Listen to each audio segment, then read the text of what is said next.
My name's Richard Allen. You'll see from the slide that my role within Concur is Solution Consulting Director. And I'm Sonia Nash, so I report to Rich Allen here, part of the Solution Consulting team as well. Thank you, Sonia. And you can see from the title of this session, and you've seen it from the agenda as well, is the Travel, Expense and Invoice Maturity Phases, How to Optimize Your Processes. A very grand title, but what does it mean? Well, the aim of this session is to talk to you about how we at Concur look at our customers and how they could evolve their process. The format we're going to take is Sonia and I are going to do a 20-ish minute presentation, and then we're going to do the second part of the session as round tables. So the tables that you're at, and there should be a Concur person at each table. If not, we'll make sure there is, moderating a discussion on what you might look to do to enhance and evolve your processes. When it gets to the round table, there are a couple of things that the moderators will give out in terms of answering questions. And we're recording this opening bit of the session, but so that people can talk freely in the round table discussion, we're going to stop the recording before the round table. So yeah, you'll be more free to discuss what your plans are and how you might want to evolve your own processes. So this session is all about evolution. Now, when you hear the word evolution, people typically think about this type of image.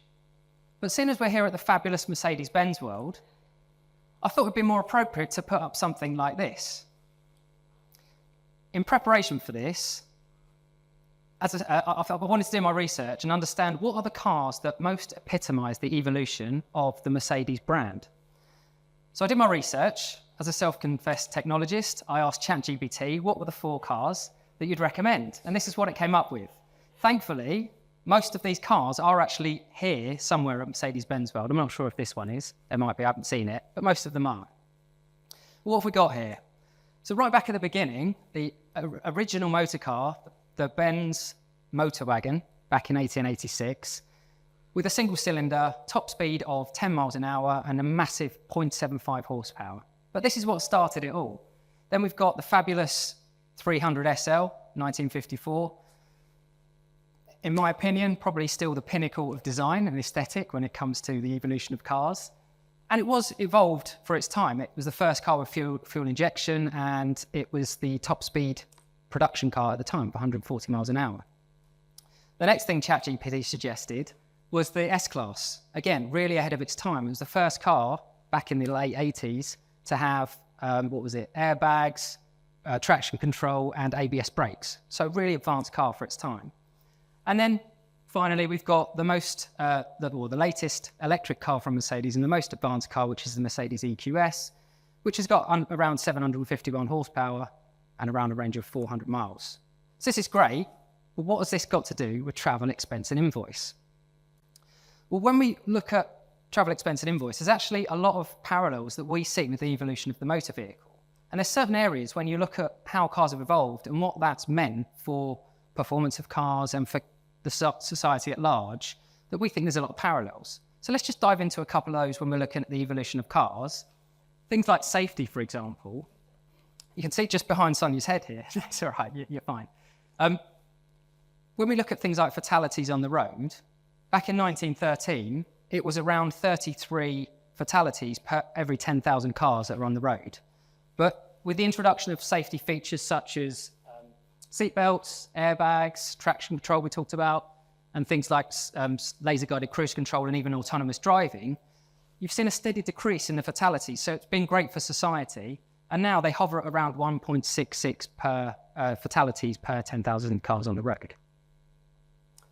Next area you might want to look at in terms of evolution is performance cars. Now, there's a number of different ways that you can look at performance. We've chosen to look at top speed. From that original 10 miles an hour top speed of the motor wagon in 1886, all the way through, there's been consistent increases in this, all the way through to the Bugatti Chiron Supersport, which tops out at way over 300 miles an hour. So consistent linear increase in performance. The next area we'll look at is efficiency. Now, you'll see from this graph, this has not been such a straightforward story.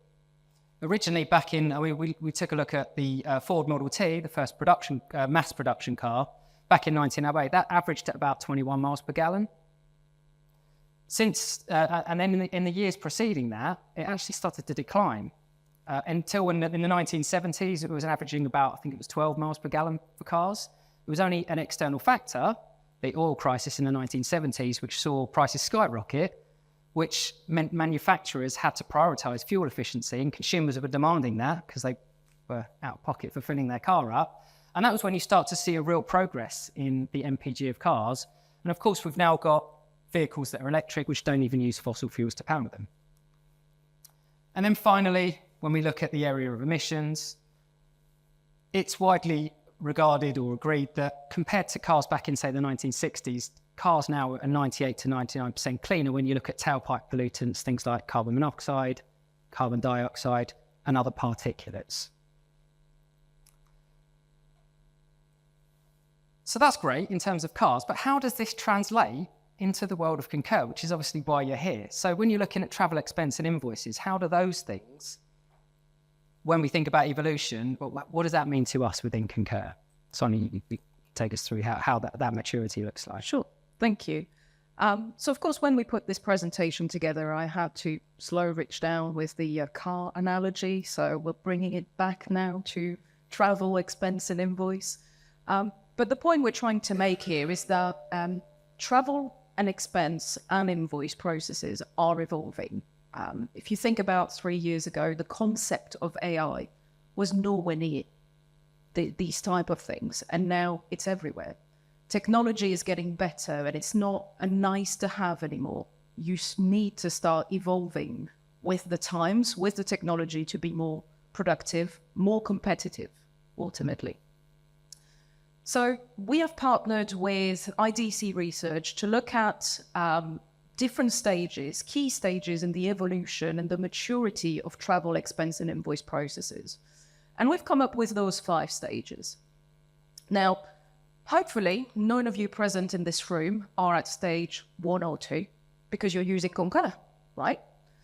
Stage 1 is where most of your processes are manual, Excel spreadsheet-based, paper revolving around the office. Hopefully, you're not there. And stage 2 sees a little bit of an improvement in the sense that companies at that stage are starting to leverage ERP functionality, so forms within the ERP, which helps with digitization, but not really with gaining efficiency. Stage 3 really is where we start seeing companies leveraging purpose-built applications. And if you're using Concur, you're probably somewhere around stage 3, right? You've taken that first step in using technology to start improving those processes. And you're probably wondering, well, hold on, why at Concur we're not suggesting that using Concur is the pinnacle, is stage 5, it's best practice. There's still a long way to go. So why are we not best in class at stage 3? I'm going to answer that question by asking you a question. Is your travel online booking tool integrated with expense? How are you seeing the total cost of a trip if they're not integrated? And how are you ensuring employee safety, especially at this time where the world is getting increasingly uncertain, I would say, and traveling can be quite problematic in certain areas of the world. Have you got visibility of where your travelers are at any point in time? Are you using technology to help with other back office processes like accounts payable processes, the supplier invoice process? So at stage 4, companies are really leveraging a platform that integrates all of that. So the point of being at stage 4 is that you're starting bringing separate processes that perhaps you have automated in different ways or using different tools, but you're bringing it all together so you start having that full visibility. Stage 5 goes a step further. Now that you've got most of your processes onto the one platform, you have what you've seen in the first session, a lot about data. You've got this enormous pool of data within Concur, and it's about starting to drive insights out of that platform. So things like, are your employees really aligning the T&E and I process with your broader company goals? So we're looking at cost-saving initiatives. Is this in line, what's happening within your Concur platform, in line with supporting your company goals on sustainability, on cost-saving initiatives? You can't answer those questions if you don't have all of that data in one place, but you also start analyzing that data. And this is what companies at stage 5 are doing. Great stuff. So we said that there are many parallels between how cars have evolved and what that's meant in terms of the performance metrics and Concur. Sonya's taken us through a high-level overview of the maturity phases, but how do these things translate into what you might want to look at in terms of how you're going to involve your Concur environment? We're looking at safety. In the Concur environment, that translates into compliance in our world. So why is it important to drive compliance in your process? Well, according to the Association of Certified Fraud Examiners, bit of a mouthful, but I managed to get that one out. A typical organisation loses up to 5% of their revenue every year to fraud. Now, we're not suggesting that this is all through the travel and expense processes, but certainly it's something that could contribute and something that you're going to want to make sure you've got tightly controlled. So driving policy compliance is really important. How can you do that? Well, the best way to start is to make sure that 100% of all expense claims that go through the platform are audited. That way you are tracking everything, you're looking at everything and making sure it's in compliance. And we heard a lot about the AI process in the opening keynote. Careful I don't fall off. The AI process in the opening keynote. Craig talking about how we've looked at, or Concur's invested in technologies that are not just looking at all claims and auditing those with the AI models, but also looking at patterns of spend and making sure that people are maintaining compliance, not just in an individual expense report, but while they're sort of through the long term of the company. And also to add to that, obviously most of you are managing companies or working at companies in the UK. There's new legislation coming into play next year around fraud and penalising companies that allow their employee to commit fraud. So there's more and more legislation that is really encouraging you to have a look at compliance in a lot more detail. Of course, performance, we talked about performance, and in the world of Concur, this really translates into productivity. It's about making sure that you're getting the most of the platform and you remove all of the manual work. And as you can see on screen, I'm not going to read through all of these, but increasing productivity is key to remain competitive, because you are going to ultimately allow your users, your employees, to focus their time on what matters, on what drives revenue for the company, as opposed to mundane manual tasks that they sometimes, unfortunately, do either during working hours or even worse, during their personal time. So productivity is key. Efficiency, this translates very well when we look at our value pillars at Concur with cost savings. Now, you might think cost savings is an obvious one when it comes to using technology, but you may find savings in areas you haven't thought about. So companies at stage 4 and 5 of our maturity curve are starting to see some real reductions on their travel budgets. Around some of them are managing to reduce it by 15%, which is quite significant on budget travel. You can also start leveraging a reduction in ticket prices as well. So this is something that Sean here, I'm looking at you. Sean can explain to you a little bit more about that with travel suppliers, for example. Another thing that's not mentioned here is in the world of accounts payable. There's some significant savings as well to be gained by digitizing your supplier invoice process. By paying them faster, you can start looking at rebates, start looking at early payment discounts, and ultimately improving the relationship with your suppliers through, obviously, the use of technology and paying them on time or early means you can get better rates overall for the things that you buy. And then finally, emissions, which probably fairly obviously translates in our world into sustainability. Now, we heard a lot of discussion on sustainability in the opening keynote. Fantastic panel.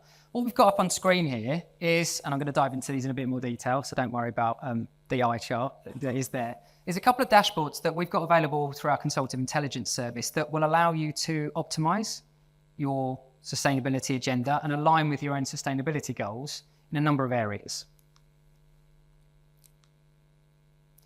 So the first one that we've got here is a very high-level dashboard that's available to anyone with that service, which just shows, as I say, the high-level information on your Scope 3 emissions on the different segments. So you can start to get a handle on what emissions are we generating, how does that align with our own goals, so you can start to get a sense of where we are, what do we need to do to improve this. Again, this is all designed to move you up that maturity curve towards that level 5. If you want to go into this in a bit more detail, there's dashboards that can do that. We'll look at things like long haul versus short haul, different cabin classes and how they're going to impact in your overall CO2 emissions. But when we talk about sustainability, the main focus has always been around carbon emissions and how we can drive down carbon emissions in line with our own organisation's sustainability goals. But we've certainly heard customers talking more recently about widening the sustainability agenda to include things like traveller wellbeing. So we've built some additional dashboards that can give you some insights into your traveller wellbeing. And again, if this is something that's of interest, come and find us afterwards and we can talk to you about how we can enable this within your own platform. So it's looking at things like, we'll just take a couple of examples. How many flights have we taken that are 8 hours plus in economy? How many long drives? Is that safe? Is that something that we want to look at? And is that something that we want to address with our traveller population? Obviously, everyone's going to have their own goals around sustainability, but some of these things, hopefully, when we get to the roundtables that we're going to do in a minute, will give you some inspiration and get you thinking about, oh, maybe this is something that we want to look at in more detail. And we can discuss that as a group. So how do you know whether what you're doing in your own organisations, in your own programs, in your own processes are a leading practice? Well, one of the great ways that we can help you to do that is through benchmarking, and Sonia's going to talk us through that now. Thank you. So if you go into the next slide, again, there's a lot on this slide, and we're not going to go into the details, but we wanted to talk to you about why benchmarking is important. And the first thing to think about is that you cannot act on what you cannot see and what you don't know. If you're sat in a 1954 Gullwing, it's easy to think that you're doing well, right? But if you've never driven an AMG, for example, how do you know that it's significantly better than a Gullwing in almost every aspect? Granted, maybe not the design, but the look and feel of it. So obviously, with this analogy, if your neighbor is driving an AMG, you can go and get a test drive. That's easy. But when it comes to knowing what your peers are doing with travel, expense, and invoice, it becomes a little bit trickier. So ultimately, as an organization, independently of your industry, you need to stay competitive, and you need to know how your peers are faring in a number of areas. And if they're driving an AMG, they're going to get there faster than you do. It's simple as that. If you're leaving reclaimable VAT on the table, your process is costing you more than perhaps your peers. Similarly, if the overall process is taking you longer, in general, your employees are spending more time, it's reducing your productivity. So how would you feel if you knew that someone within your industry is faring a lot better using a tool like Concur? You would want to know how they do that. And this is what we are able to do. We have, of course, as you may know, I think slightly over 55,000 customers on the platform. And this enables us to start looking at how they're performing in a number of areas, a number of indicators, and we can start segmenting that by industry, even by countries, to start looking at what best in class looks like. And if you are not there, then it is our job at Concur to work with you to try and get you there. So what we would obviously advise, we haven't got all of the time in the world to delve into all of these and start looking at where you are at versus these specific metrics. And this is why we want to invite you to contact your customer success representative if you're interested in knowing where you are on the maturity curve, where you're faring in these specific areas. We've got a lot more data. Obviously, we didn't want to cram everything onto a slide and make it look an eyesore. But really, feel free to contact your customer success representative to start discussing that. And to get you started with the thinking, what we're going to do now pretty much is go onto the roundtables. We've got a couple of documents where we're going to ask you with a few simple questions to rate yourself, rate your process between 1 and 3 in terms of where you think you are with those processes. And this will start getting the conversation going with a number of questions that we've got afterwards.